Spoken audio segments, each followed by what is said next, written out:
Bismillahirrahmanirrahim. Assalamualaikum warahmatullahi wabarakatuh. Selamat datang kembali di channel Adi Setiawan, dan kali ini kita akan mereview versi original dari QtFish. Ini adalah QtFish OS. Untuk Anda yang tertarik untuk menggunakan QtFish OS yang resmi ini, bukan Ubuntu QtFish atau Manjaro QtFish, Anda bisa mengunjungi website resminya di en.qtfishos.com, di mana di sini QtFish OS dimarketingkan sebagai mega better desktop OS fokus on simplicity, beauty, and practicality. Ya, Anda mungkin pernah menjumpai website semacam ini sebelumnya ketika Anda mengunjungi Ubuntu QtFish, tapi sekali lagi ini adalah versi originalnya. Ibaratnya Deepin, ya ini Deepin OS-nya, bukan Ubuntu DDE atau Manjaro Deepin. Ini originalnya. Versi terbaru saat ini adalah 0,5 beta, tapi meskipun beta nanti kita bisa menilai seberapa stabilnya versi QtFish OS ini. Better user experience, kemudian ada aplikasi-aplikasi bawaan yang ditonjolkan, global menu, kemudian security and stability, serta open source menjadi ya hal yang mereka tawarkan di sini. Untuk ukuran file ISO-nya saat Anda download hanya 1,5 GB, yang mana itu 400 MB lebih kecil daripada Ubuntu QtFish. Apa yang membuatnya lebih kecil? Nanti kita tengok bersama-sama. Kemudian dari sisi pemakaian memori, jika kita tes menggunakan NeoFetch bawaannya, ada satu hal besar yang paling terlihat di sini, logonya. Jika Ubuntu QtFish menggunakan logo Ubuntu, maka di sini QtFish OS ini menggunakan basis Debian 11 Bullseye dengan kernel 5.11, paketnya 1211, kemudian desktop environment-nya QtFish tentu saja. Memori yang digunakan 600-700 MB saat tidak menjalankan aplikasi apapun.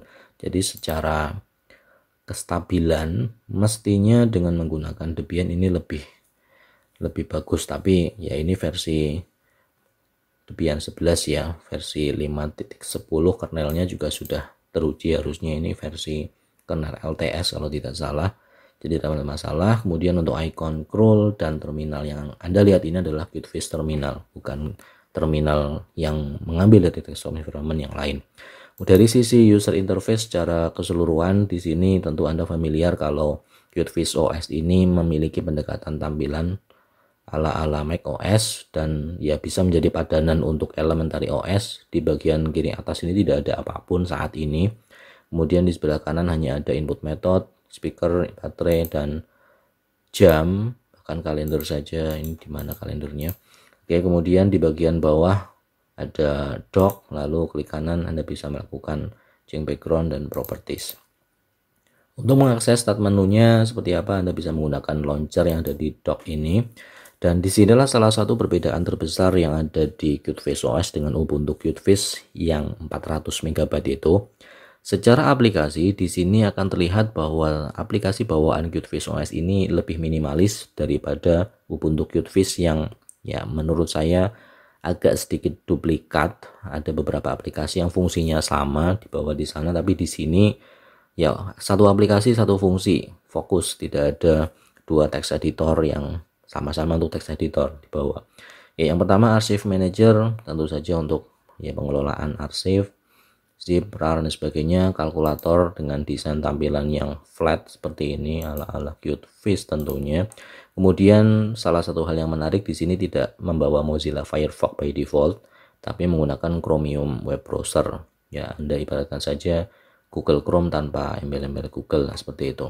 Kemudian dokumen file untuk membuka file PDF, ada FJIDX. Kemudian file manager, di sini juga file manager yang secara look and feel simple tapi bersih, enak dilihat.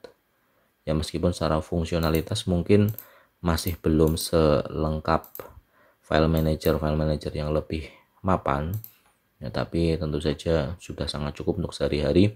Gparted untuk melakukan pengelolaan partisi dan hard disk, ada image viewer, input method, install system dengan Calamares, kemudian keyboard layout viewer, package installer untuk menginstal file Debian, ya tinggal drag and drop file .deb-nya ke sini, Anda bisa menginstal file Debian-nya. Kemudian Anda bisa melakukan screenshot layar dengan aplikasi screenshot bawaannya yang ya cukup mudah digunakan, ya ala-ala snipping tool Microsoft Word, tapi lebih minimalis lagi. Anda bisa menyimpannya sebagai file gambar atau tinggal centang ini diklik, nanti file gambar ini akan tercopy ke clipboard, tinggal dipaste ke dokumen saja. Oke, kemudian di sini ada setting, nanti kita bahas lebih mendalam. Ada sistem monitor, yang mana sistem monitor ini adalah sistem monitor bawaannya GNOME sistem monitor. Jadi secara look and feel agak sedikit berbeda di bagian panel atas ini tentunya. Tentu Anda bisa melihat bedanya ala QtFace yang flat dengan yang dibawa oleh atau diambil dari GNOME itu, tapi tidak masalah, sistem monitor tetap fungsional. Kemudian text editor pun di sini juga text editor yang diambil dari GNOME karena ini menggunakan gedit GNOME 3381. Oke, sebenarnya kalau diambil saya setuju saja, tidak ada masalah, hanya secara tampilannya ini kan masih aura GNOME, jadi agak sedikit tidak nyambung. Oke, tinggalkan saja tidak nyambungnya itu, yang penting fungsionalitasnya. Gedit salah satu text editor yang stabil, yang sudah teruji bertahun-tahun, bisa Anda gunakan untuk keperluan yang macam-macam, sekedar teks biasa ataupun coding. Dan yang penting di sini tampilannya memang fokus ke arah minimalis, jadi arahnya ke sana mungkin.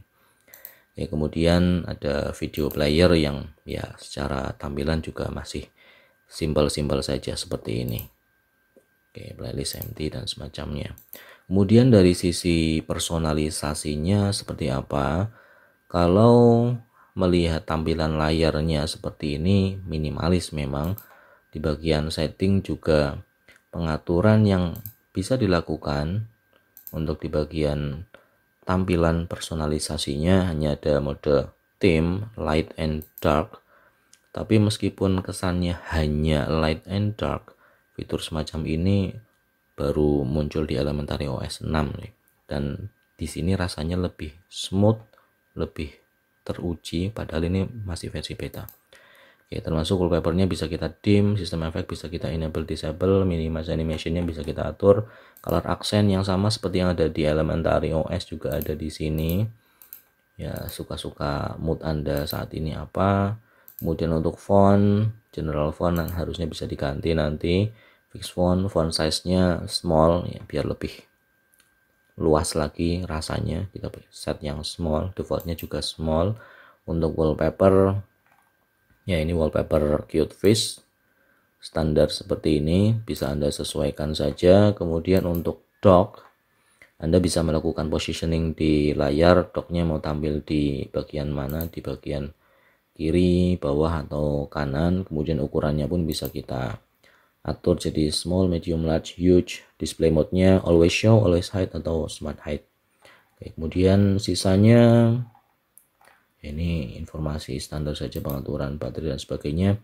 Ya, QtFace OS ini yang saya harapkan muncul di NeoFetch saat nanti rilis resminya. Ini kan masih versi 0,5, tapi sejauh ini meskipun versinya 0,5, tapi rasanya sudah bisa Anda coba untuk keperluan testing lah minimal. Bukan komputer utama Anda, tapi untuk dites 0,5 ini sudah cukup stabil karena rasanya juga menyenangkan untuk digunakan. Minimalis sekali, ini cocok untuk Anda yang mengejar ke arah minimalisnya.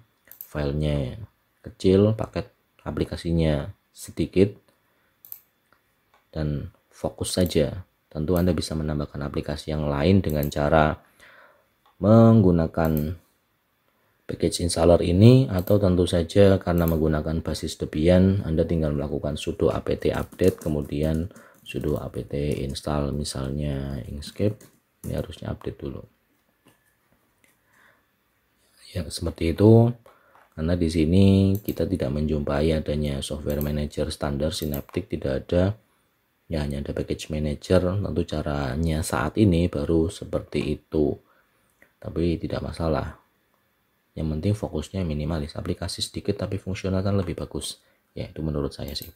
Yaitu untuk menambahkan aplikasi baru. Untuk menginstalnya ke sistem, Di sini ada menu install ke sistem, di mana installernya adalah Calamares. Di sini posisinya saya testing QtFish OS ini di VirtualBox yang alokasi RAM-nya sedikit kurang dari 2 GB sehingga tidak bisa dilanjutkan. Ya, kok kurang dari 2 GB? Ya mohon dimaklumi karena RAM saya hanya 4 GB, terbacanya 3,8. Jadi harus dibagi dengan induknya si Deepin itu.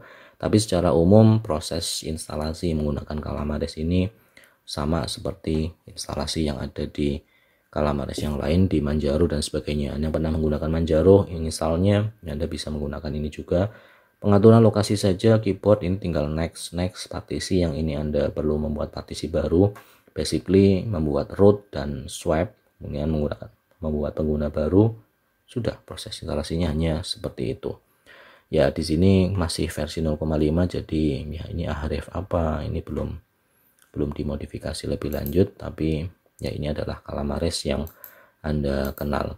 Lalu pertanyaannya adalah siapa yang ditarget oleh QtFish OS ini, atau siapa yang seharusnya menggunakan Linux ini? Yang pertama tentu saja untuk Anda yang saat ini cenderung menyukai elementary OS, Anda mungkin perlu mempertimbangkan QtFish OS ini sebagai ya alternatif lainnya. Kemudian Anda yang menginginkan versi yang lebih ringan dari Deepin mungkin juga bisa mencoba ini. Lalu untuk target penggunanya di sini meskipun compiler belum tersedia banyak, hanya yang standar-standar saja, tapi untuk Anda yang programmer bisa menggunakan ini untuk coding karena ya secara visual look and feel-nya ini bisa membuat Anda nyaman ya.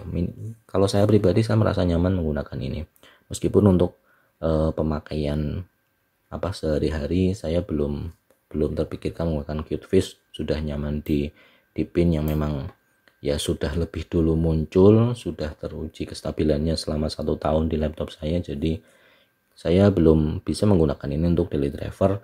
Tapi untuk Anda yang membutuhkan sebuah sistem yang tampilannya flat mirip macOS tanpa harus melakukan editing apapun, kemudian siap mengembangkan ini menjadi sistem yang lebih kompleks sesuai kebutuhan Anda karena aplikasi bawaannya minimalis, Anda silahkan coba QtFish OS yang versi originalnya ini. Tapi kalau Anda yang saya penyuka Ubuntu, silahkan cari versi Ubuntu QtFish. Anda penyuka Arch, ada Manjaro QtFish. Tapi kalau saya pribadi, saya mencari yang originalnya. Deepin ya Deepin original, QtFish OS original. Itu dari saya saja. Baik, begitu saja review saya tentang QtFish OS 0,5 beta. Terima kasih atas perhatian yang diberikan. Saya akhiri video ini. Assalamualaikum warahmatullahi wabarakatuh.